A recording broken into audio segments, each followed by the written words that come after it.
Happy holidays from the Greater Fort Walton Beach Chamber of Commerce. Folks, I had a dream last night, and in the dream it was a chamber carol, and I was visited by a chair from the past, the present, and the future, and I'm honored to have the ghosts, the spirits of the Christmas season right here with us.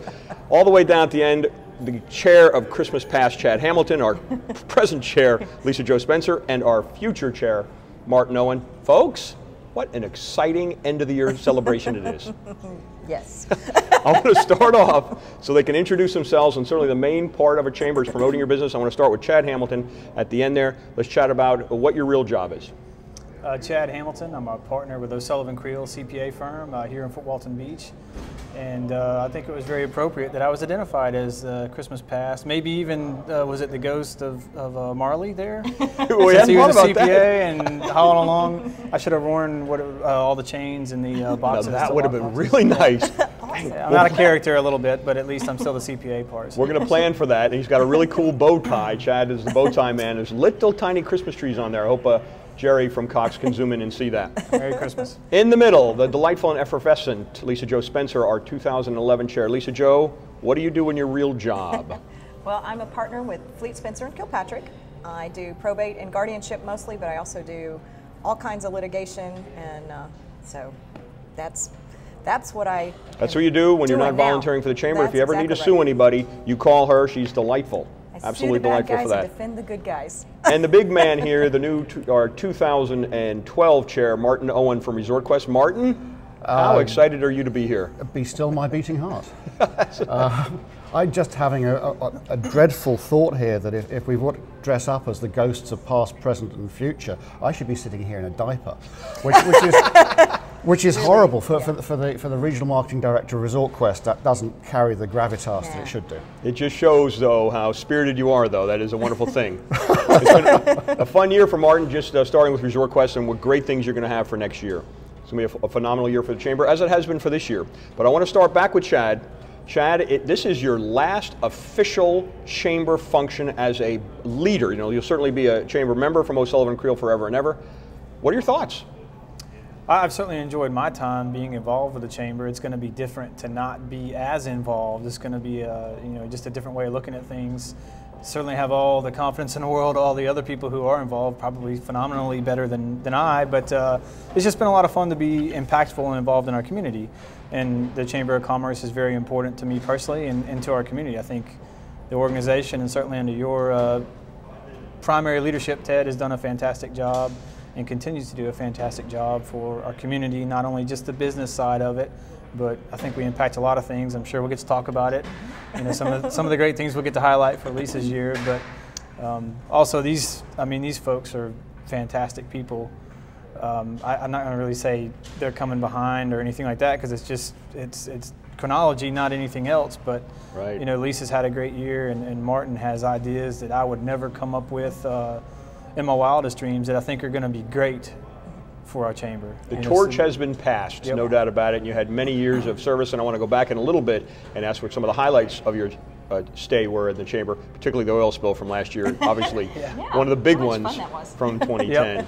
Lisa Jo, you did what was it like filming the show this year? How did you like that? I've enjoyed it a lot. It's been a lot of fun. As a trial lawyer, it's one of those things. Asking folks questions is what I do for a living. So that part, I'm naturally curious. So that part wasn't too difficult. The hardest thing, and Jerry and Sean know, the little promos and the hey, we're back, that kind of stuff. I'm not good at impromptu and at least that kind of thing. So it was fun. Scary. It was always fun on Channel 6 to be flipping channels, and all of a sudden there you are interviewing some of our chamber members and promoting the chamber, and you did a wonderful job. Thanks. And it was fun to see the evolution, because certainly when you first do it in January, it's a little nervous, but by now, Ellen or Jay Leno would be taking lessons from you. Yeah, my mom is constantly saying, you know, Fox News will be calling any day for me to be one of their legal commentators, and so it was really fun.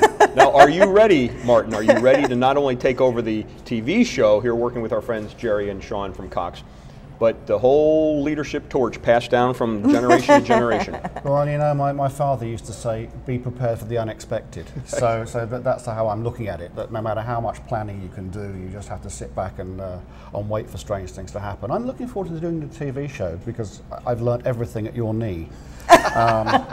You should never give a marketing guy a camera or a microphone because you can't get them off. And with the two of us around, nobody else is going to get a chance to speak. We'll just interview each other the entire year, and we'll talk about Lisa, Joe, and Chad. As I look back on this, it's interesting. Chad's company, OSullivan Creel, has been a member of the chamber for probably 30 or 40 years, and Chad's been a long time. Lisa Joe's been a strong member for 6 or 7 years, I guess it's been. Now, Martin, I still remember when Chad and I first met you just a couple of years ago. So you've made some monumental strides from kind of being on the cusp of chamber membership to leading the chamber. Tell us how that evolution occurred and what has surprised you most about the chamber. Oh, the friendliness. I mean, the amazing thing, I've come across a number of chambers around the world, and none of them come across like this one does. It's obviously a business organization, which is great, but the willingness of all the businesses to work together for the community is phenomenal, and it's a lot of fun. I've met a lot of friends, and yeah, I've only been here, I think, 5 years in total since I invaded, and it's great. The acceptance has been tremendous. So. Love it. And we're here at the Santa Rosa Mall, as a matter of fact. I'm neglected to mention we're quickly filming here before the big man comes and seats back in his seat. He'll be coming in just a couple of minutes. But you become kind of a rock star, don't you, during the year that you're there? You're on the cover of the paper, you're doing the TV show, you're doing the First Friday Coffee. Chad, how did you like that? How did you like being the business person of the greater Fort Walton Beach area? I think I probably liked it more than everyone else who had to look at my picture all the time. But It was great as an opportunity from a business standpoint, and to have my kids, walk by the TV and, what the heck was Dad on there for? And the constant ribbing at my office, which I enjoyed a lot. And how ironic was it during your year that Auburn won the national championship? Is there a connection? I think it was appropriate. I'm looking to sign up again here soon, or probably 50 years from now, if I'm still alive, we'll win another one and I can sign up again. Maybe. We'll bring you back for that. Exactly. But back to 2010, and certainly, during the course of the year, you did not know going into January of your installation what was going to happen in April. How did that influence the year that you had the oil spill?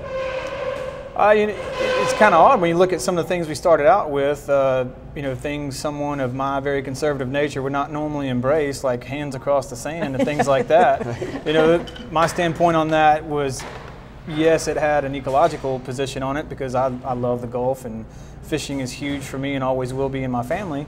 But it was really business standpoint. It threatened our ability to keep things like the test wing, which again, ironically now, are certainly threatened for many other reasons. So you start off the year with hands across the sand, trying not to have the oil rigs closer, and then what happens later on, something completely unrelated, but the same oil spill impact of the BP oil spill. So who could have predicted that? And every event rained out. I thought that was appropriate. We did have a tough year. Lisa Joe, do you remember the passion of Chad when he was chatting about the oil and how what happened was the chamber board made a resolution against oil drilling, his passion, et cetera. How did you feel about that? Was that challenging for you as a board member to make that decision? Well, I'm a lot like Chad as far as my, I'm very conservative by nature. And so I think that your initial thought on that is, kind of the drill baby drill thing. And then when I learned why we were taking the position that we were, to protect the test wing, to protect the environment, and to protect our tourism industry, it was like, oh, well, that makes perfect sense. That we in Florida are a little bit different than maybe some other places in the rest of the country, right. And so, yeah, and I think all of us got questioned on it by different chamber members who disagreed with it, but when we would explain why we took the position that we did, it made perfect sense, and I'm still right there with it. And I think now it would be hard for anybody to say that was that we had made a wrong decision on that. Hindsight is 20/20. Yeah. Certainly, we hit it right on in that case. Chad, how did it feel when your board and you're convincing your fellow board members for the passion, and the board makes a decision, they send a resolution out, and Senator Bill Nelson comments on it as the Chamber of Commerce being the most enlightened Chamber of Commerce in Northwest Florida as a result of your leadership? How did that make you feel? I thought it was great, but I'm going to point back to people before me. It was Kathy Houchins who first came up with that resolution against the oil spill. So I don't want to get any credit or limelight for that, but I think it's great that our chamber is again recognized. It was recognized when we sent out the first one. Was it 2006? or 2008 maybe. And so then to bring it up again and be recognized again as being the first people out there, and again for an educated reason, not just we don't want that. We had good reasoning behind our position, and we reviewed it again in 2010 for all the right reasons and brought it back up. And Senator Nelson's office, because of I think our efforts and consistent efforts, he regularly recognizes us now, so it's good to keep that up with him.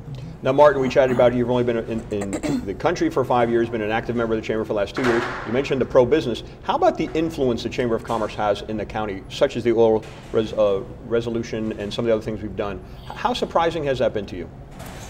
When you see how the business community works in this area and how important it is, then you realize that the leadership of people like these two is tremendous, but it is the group that comes together. And it's the leadership of the chamber, but it's the members of the chamber that do it. You draw in that, and you listen to what's going on. You listen to the other business owners, to the people who are running the businesses, and you see why it's important. It's awesome. It really is, and again, there's so many things to talk about. We only have a couple of minutes and such, so I want to jump back to Lisa Jo in just a second. Photos on the cover of the Coastlines. How fabulous did you look in those? I tell you, and this last Coastlines was the most overwhelming thing. It's a little. I'm sure you probably felt the same way. It's like, oh my gosh, what? Get it away. No. Turn it over. No, you're humble. No, that was a great one. It was good. Well, they were great. I mean, and that's the thing. I mean, we've got so many. It's always talented chamber members taking the pictures, and so they always make us look good, and and Jerry makes us look good on camera here. And we'll soon find out, I suppose. Yeah, I guess. He can only do so much for some of us, but you'll look great as always for sure. Exactly. The rose between the thorns in this case. Yeah. I think that is. I mean, it's a lot of fun, obviously, but it's a little overwhelming. It's humbling and just really kind of crazy. Are you going to be able to find, you've spent, how many hours a week do you think, or a month do you think you spent volunteering for the Chamber this past year? So Martin has a feeling as to what to do with his hobbies are gone. Yeah, wait, let's not tell him. He may run away. He may run away. It's probably averaged about 20 hours a week. 20 hours a week, right? Yeah. So. I mean, don't you think that's about what it is? I mean, we tracked it at the office because we track those things. Yes. Attorneys are suitable for that, keeping track by the minute. Yes. So 20 hours a week, certainly, Martin, you need to be prepared for that, and then you'll get your picture doing all sorts of things, which we'll come back to on Lisa, what some of her top 5 items might have been. Are you ready? I think so. I have to say that my hairstylist, Kira from Kira & Companies, is particularly upset at the moment because I have an appointment tonight. She thinks I'm turning into an aging soccer star with this hair down here. and so my apologies to her in advance, and I will get it sorted out for the rest of the year. We're here at the Santa Rosa Mall with the Christmas chair, future and present here of the Chamber of Commerce. Stay tuned, we're coming back with more fun holiday cheer here at the Fort Walton Beach Chamber of Commerce.